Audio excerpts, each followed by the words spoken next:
Hi friends, first time ఒక ప్రయోగం చేశానండి. బీట్రూట్తో ఒక స్వీట్ చేశాను. చాలా బాగా కుదిరిందండి. చాలా టేస్టీగా ఉంది.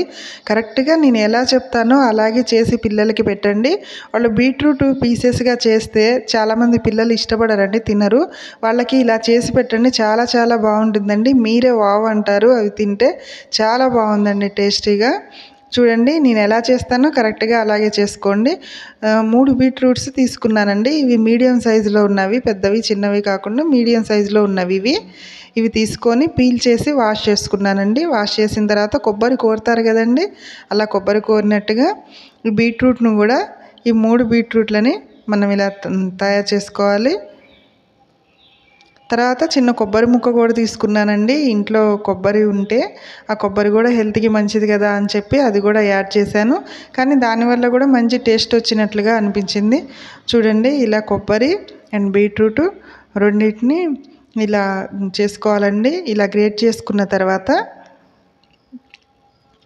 ఒక కడాయి తీసుకొని స్టవ్ మీద పెట్టి 2 స్పూన్స్ నెయ్యి వేసుకోవాలండి. అందులో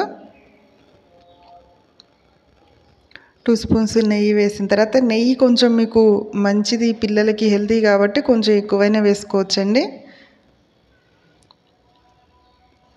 ఈ నెయ్యి వేసిన తర్వాత మనం ఆల్రెడీ తురిమి పెట్టుకున్నాం కదా బీట్రూట్, ఆ బీట్రూట్ని ఆ నెయ్యిలో వేయాలండి. ఆ నెయ్యిలో వేసి ఫ్రై చేయాలి. పచ్చివాసన ఉంటుంది కదండి, బీట్రూట్ పచ్చివాసన పోయే వరకు ఫ్రై చేయాలండి. అంటే ఎక్కువ టైం ఏమీ పట్టదండి మీకు.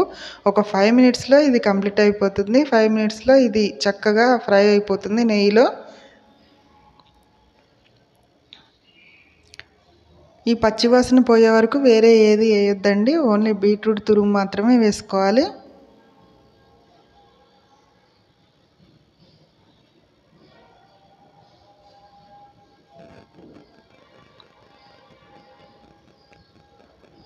అప్పుడప్పుడు మధ్య మధ్యలో ఇలా కలబెడుతూ ఉండాలండి.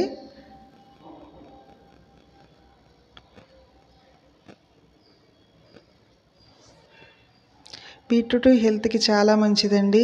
బ్లడ్ తక్కువ ఉన్న వాళ్ళకి ఈ బీట్రూట్ స్వీట్గా కానీ కర్రీగా కానీ జ్యూస్గా కానీ ఇస్తే వాళ్ళకి ఒక 5 డేస్లోనే చాలా చేంజ్ కనిపిస్తుందండి. మీకు 5 డేస్లోనే రిజల్ట్ అనేది తెలుస్తుంది. బీట్రూట్కి చాలా హెల్త్కి మంచిది. తర్వాత ఇందులో ఒక చిన్న బౌల్లో పాలు తీసుకున్నానండి. ఒక చిన్న గ్లాస్, టీ గ్లాస్ ఉంటుంది కదా, ఆ గ్లాస్తో 2 గ్లాసెస్ అయితే సరిపోతాయండి పాలు. మీకు నచ్చితే కొంచెం ఎక్కువ క్వాంటిటీ కూడా వేసుకోవచ్చు. నేను ఇక్కడ ఒక 3 కప్స్ వేసాను పాలు. ఈ పాలు వేసి కొద్దిగా ఒక 2 మినిట్స్ ఉడికించుకోవాలండి దీన్ని. చూడండి, ఇలా పొంగు వస్తుంది. ఇలా ఉడికేటప్పుడు పొంగినప్పుడు ఆల్రెడీ మనం కొబ్బరి తురిమి పెట్టుకున్నాం కదా, తురిమిన కొబ్బరి కూడా అందులో వేసుకోవాలి.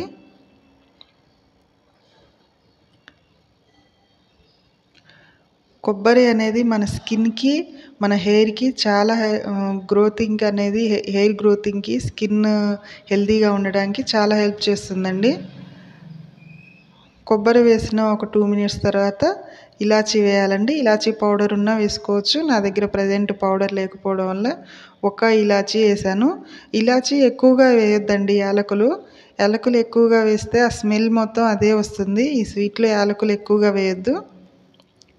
చూడండి, ఆల్రెడీ మనం పాలు తీసుకున్నాం కదా, అదే బౌల్తో 1 కప్పు, అంటే మొత్తం నేను పూర్తిగా తీసుకోలేదు, ఒక 1/2 కప్పు షుగర్ తీసుకున్నానండి. షుగర్ కరిగిపోయిన తర్వాత ఫైనల్ టచ్, నేను ఇది ఒక మిల్క్ మేడ్ అని బయట అమ్ముతారు కదా, అవి కాకుండా పాల మీద మీగడ వేసానండి.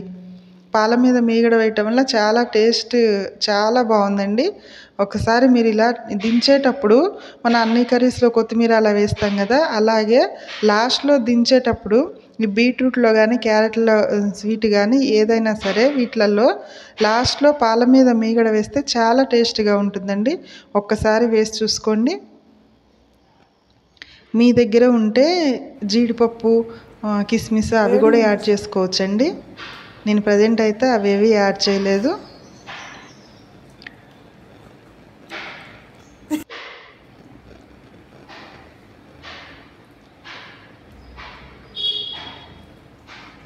ఎట్లా ఉంది టేస్ట్? బాగుంది. మంచిగా ఉందా? నిజంగా మంచిగా ఉందా? చాలా బాగుంది. సక్సెస్ అయిందండి నా స్వీట్. Thank you friends.